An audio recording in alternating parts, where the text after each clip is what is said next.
Welcome to UNU. We're very lucky to have today with us Professor Sir Lawrence Freedman, who's visiting Tokyo and has been kind enough to come and spend an evening here at UNU. And for those who can't be with us in person, he's agreed to spend a little while on video so that we can be with you online. Professor Freedman has published a magnificent book recently. I hold it up sideways so you can see it's no small matter. Strategy, a History. It's a wonderful book, and that's what we'll be discussing later in the day with a public audience here in Tokyo. So Lawrence, if I may, can I ask you how you approach the subject? You have a wonderful line at the very beginning of the book by the boxer Tyson that everybody has a plan until they're punched in the face. Okay. So that tends to suggest that strategy doesn't always work if it's strategy of the wrong sort.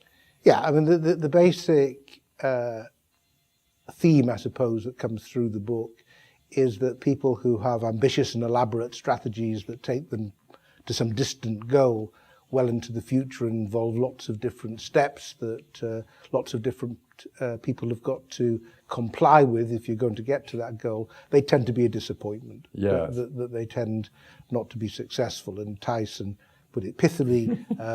Von Moltke's famous line was that no plan survives contact with the enemy. Doesn't mean to say you shouldn't plan, sometimes plans work, but that it does mean that strategy should really start with a problem, the problem that you've at hand, and move along from there with some destination in mind. But basically, it's about the here and now rather than a distant goal. Yes, so having an objective in a way and then being open to adapting en route.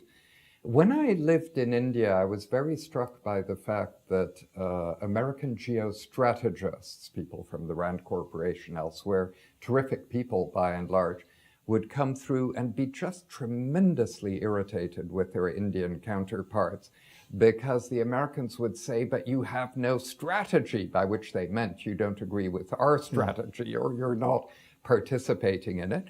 And the Indians would allow as to how, yes, they weren't very interested in the American strategy, and if pressed very hard, they would articulate a goal of strategic autonomy, they called it, which was essentially keeping everybody else at bay. The strategy biz is quite a large biz, particularly in the United States. And indeed, you have a section in the book on the business dimension of strategy, which I found very interesting. Well, I mean, one of the things I always wanted to do in this book, and it's been a long time in gestation, was to look at all different sorts of strategy, because having played a role in sort of management of my university, and got interested anyway in business organization, it struck me for a long time that most books on strategy these days are not written by people on the military sphere, they're written by people on the business sphere. And it was a particularly American thing that you had consultancies that offered strategies as a product that could be sold, with formulas that could be applied and offering you success. And this is the latest thing. And indeed, when I was doing the book, one of the things that I was pleased to discover is there is now an academic literature on fads and fashions that follows and traces some of the ideas produced by these consultancies and watches they rise and then fall again, as again they prove to be a disappointment. So part of it is not to debunk it, because it's some really very interesting thinking, some good thinking that goes on under this heading, but there is a particular sort, I suppose, associated with the gurus, going back to India, people who give very fancy seminars and high priced and offer these formulas and the new way of doing things, which often has a very short half-life in practice. Yes, and consultancies, it seems to me, are always prepared when their strategy isn't working. They have another strategy in the drawer which will work better. And that, in a way, is very contrary to the type of strategy that you write about, in a sense. because the longer view tends to be absent. It's sold as something that will produce good results in the long run, but it can be exchanged quite readily for something else. I think part of the problem is, I mean, a lot of what we think of as strategy, I argue towards the end of the book, is quite intuitive, and we might call it common sense or judgment. I think judgment is a pretty good guide to how to operate. If you've been around long enough, you've got experience, you can recognize a situation, something tells you that's the best way to move, and so on. And then you may articulate it, and that's when it starts to take a strategic form. But sort of elaborate planning processes tend to actually take you away from judgment, because they like quantified data, they like everybody with particular tasks that they must fulfill, and the experience of them, particularly when there's a really big vogue in both government and corporations for planning in the 50s and 60s, is that they didn't work, because actually they detached the people who were responsible from the process that was generating these plans and ideas and strategies. And so you lost you lost the chance to put that common sense aspect to it. Say, well, this doesn't sound right to me, this isn't working, or it's not producing the right answers, or the data upon which it's working is corrupted at some point. But the trouble was that for the people who were doing the planning, they said, well, people aren't performing their tasks properly. It's not our fault. It's not our fault. They're not implementing the plan as it should be implemented. And therefore, the answer was to better discipline in the organization. So it became actually an instrument of centralized control rather than decentralized decision making. But that is often anyway very, in my experience, very consonant with consultancy approaches, that people should do exactly what we tell them to do, and otherwise we can't guarantee success. But of course, success can't be guaranteed anyway. Success can't be guaranteed. I mean, my view is that you need a good diagnosis of your problems, that I think it's reasonable that the chief executives do have to lead, they do have to they are responsible and accountable. But actually what you need is an adaptive system of some sort, that when things aren't working, you need early notice of that, and not that you're not doing your job properly, you're not meeting your targets, but this is telling us there's a problem, and therefore we need to look again. So my approach is flexible, adaptive, pragmatic, and so on. Again, not without some framework. You do need some framework to take you forward.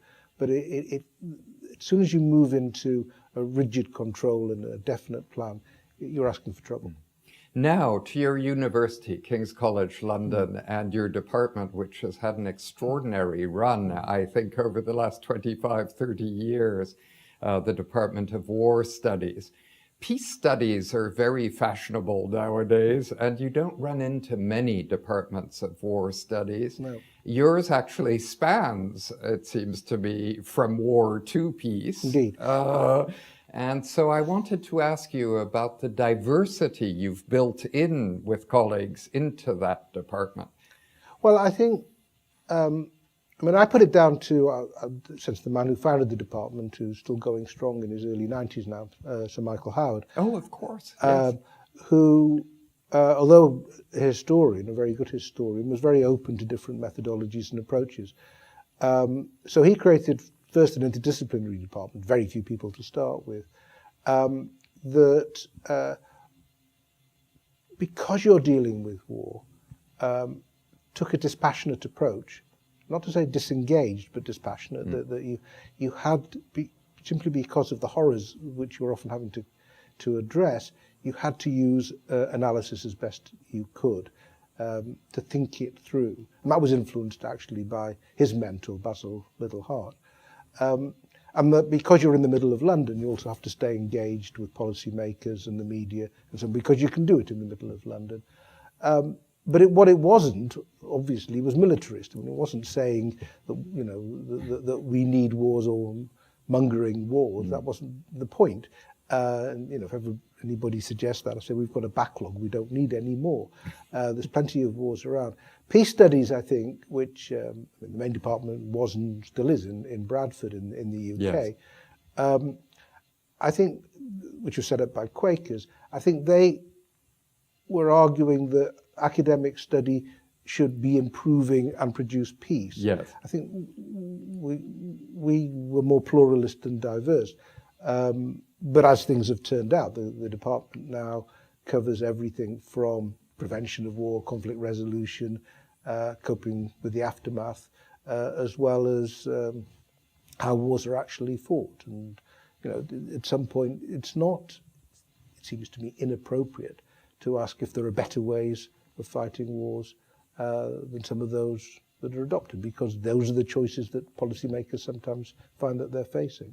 Probably on the minds of many people coming to your talk this evening would you have any practical advice from a strategy perspective for either President Putin or those opposing him in the West over the Ukraine on how to get to a better outcome than we're at the moment?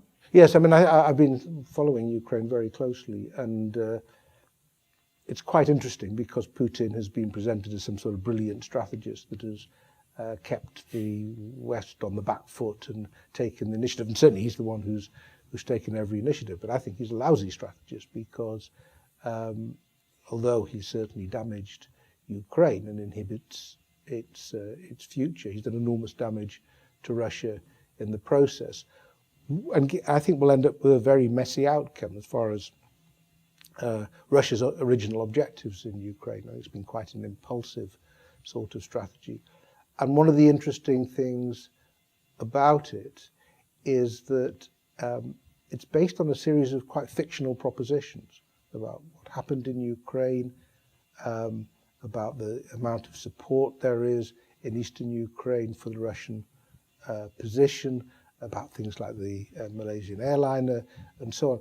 About the degree of Russian military involvement in eastern Ukraine. And once you're sort of fighting this sort of information battle, propaganda battle, which is what we used to would have called it in the past, you get caught, you get trapped by your own propaganda. So Putin is in a sense arguing for a ceasefire, but then saying, but you can't deal with me because I have no involvement in this. But everybody knows that's not true, and therefore actually creates more and more problems for himself. And meanwhile, the Russian economy is getting into deeper and deeper trouble. So I don't think he's been a brilliant strategist. It's very difficult, I think, for a Western response because Ukraine is not an ally. Yes, it's not a member of NATO.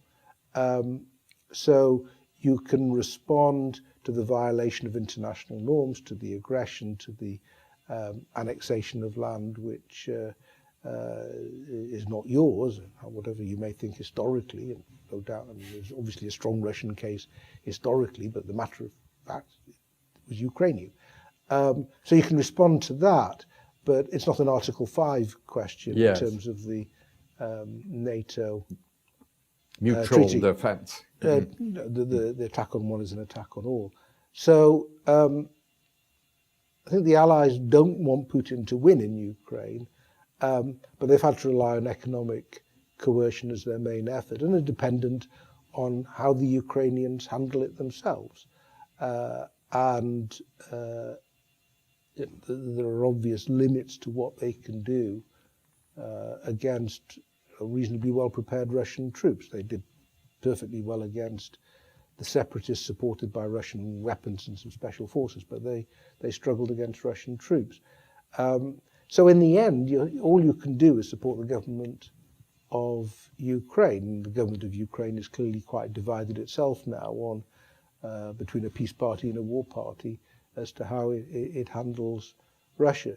So I think this has been an example of poor strategy from Putin. And actually, it's quite hard to, I've always said, it's very hard in international affairs to deal with somebody who's being stupid. A lot of the problems of getting caught out by surprise and attack because people are doing something that in some way basic level is irrational. And it unnerves the decision making because you want to think that you can calculate the moves of the other side. But in Putin's case, it's quite strong and it's quite difficult. And he's played on that by a sense of menace and intimidation and referring to Russia as a nuclear power. It'll take us a couple of days to get to Kiev or whatever. So I think that's hampered the NATO response. I don't actually think it's been that bad.